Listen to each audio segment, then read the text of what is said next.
Bonjour à tous et bienvenue sur notre chaîne.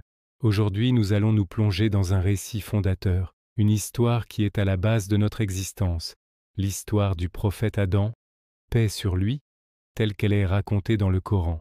C'est une histoire riche en leçons et en sagesse, qui nous parle de création, de libre arbitre, de repentir et de la miséricorde infinie de Dieu. Installez-vous confortablement et commençons ce voyage fascinant aux origines de l'humanité. Tout commence avant même la création d'Adam. Dieu annonce aux anges son intention de placer sur terre un califat, un vicaire ou un gérant. Les anges, dans leur pureté, s'interrogent: vas-tu y placer celui qui y sèmera le désordre et répandra le sang, alors que nous célébrons tes louanges et proclamons ta sainteté? C'est une question empreinte de curiosité, pas de défi. La réponse de Dieu est sublime et mystérieuse. En vérité, je sais ce que vous ne savez pas. Cette phrase établit d'emblée la sagesse divine, qui dépasse l'entendement de toutes ces créatures. Alors Dieu créa Adam. Le Coran décrit sa création à partir. Dieu a modelé Adam de ses propres mains, puis a insufflé en lui de son esprit, lui donnant ainsi la vie.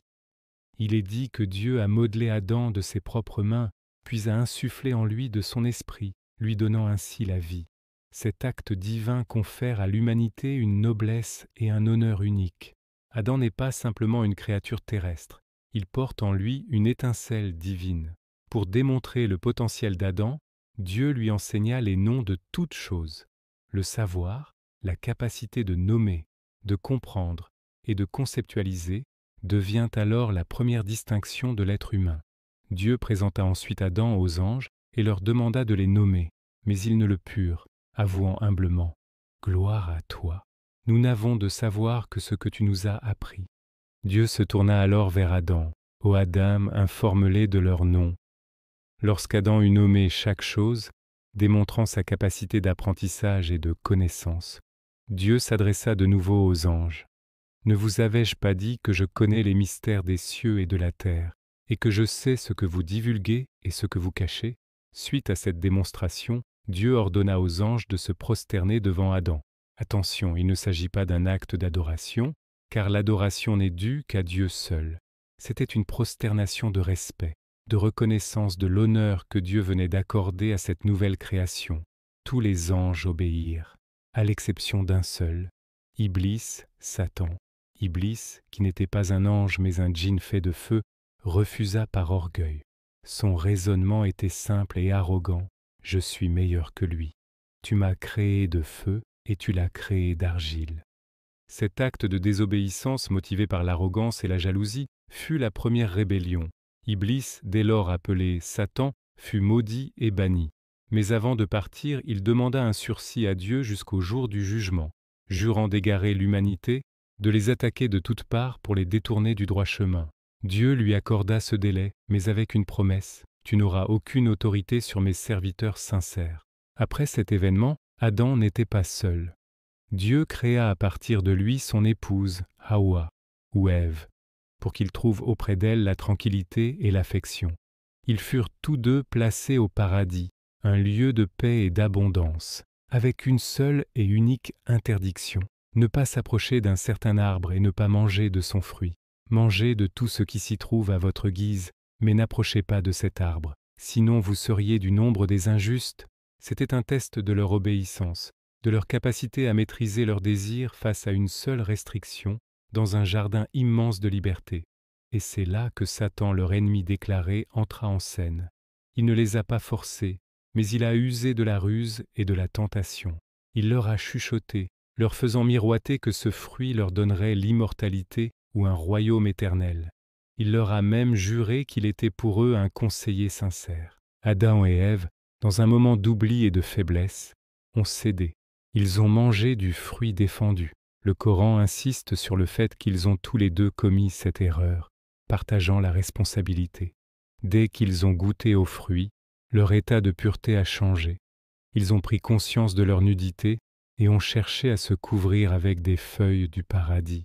La honte et le regret les envahirent. Mais ce qui suit est peut-être la leçon la plus importante de toute cette histoire. Adam et Ève n'ont pas persisté dans l'erreur. Ils n'ont pas cherché d'excuses, ni blâmer les autres comme l'a fait Satan. Immédiatement, ils se sont tournés vers Dieu, remplis de remords. Le Coran nous transmet leur magnifique prière, une invocation qui résonne encore aujourd'hui. Ô notre Seigneur, nous avons fait du tort à nous-mêmes, et si tu ne nous pardonnes pas et ne nous fais pas miséricorde, nous serons très certainement du nombre des perdants. Cette reconnaissance de leur faute et ce repentir sincère ont été la clé.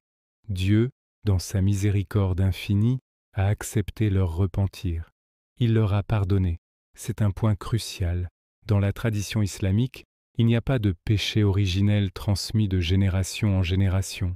L'erreur d'Adam et Ève leur a été pardonnée, et chaque être humain né pur, responsable de ses propres actes. Cependant, les conséquences de leurs actes demeuraient. Le paradis n'était plus leur demeure. Dieu leur dit « Descendez d'ici, ennemis les uns des autres, vous aurez sur terre une demeure et des jouissances pour un temps. » C'est ainsi que l'humanité a commencé son voyage sur terre. La terre n'est pas une punition, mais une nouvelle scène, un lieu d'épreuve et de vie où les descendants d'Adam auront à faire leur propre choix, entre suivre la guidance divine ou écouter les chuchotements de leur ennemi. Dieu a promis à Adam et à sa descendance qu'il ne les laisserait pas seuls. Une guidance vous viendra de ma part. Quiconque suivra ma guidance n'aura rien à craindre et ne sera point affligé. Cette promesse de guidance divine, envoyée à travers les prophètes et les livres sacrés au fil des âges, est le fil conducteur de l'histoire humaine. L'histoire d'Adam est donc bien plus qu'un simple récit du passé. C'est notre propre histoire. Elle nous enseigne l'humilité face à la connaissance divine, la noblesse de notre création, le danger de l'orgueil et de la jalousie incarnée par Satan. Elle nous montre la nature de l'épreuve, la réalité de la tentation, mais surtout la beauté et la puissance du repentir. Elle nous rappelle que, peu importe nos erreurs, la porte du pardon de Dieu est toujours ouverte pour ceux qui reviennent vers lui avec sincérité. Enfin, elle définit notre mission sur Terre, être les gérants de cette planète, en choisissant librement de suivre la lumière de la guidance divine. Merci infiniment d'avoir suivi cette histoire avec moi. J'espère qu'elle vous a apporté des réflexions profondes. Si ce contenu vous a plu, n'hésitez pas à laisser un pouce bleu, à partager la vidéo et surtout à vous abonner pour ne pas manquer nos prochaines explorations des grands récits et sagesses. Prenez soin de vous et à très bientôt.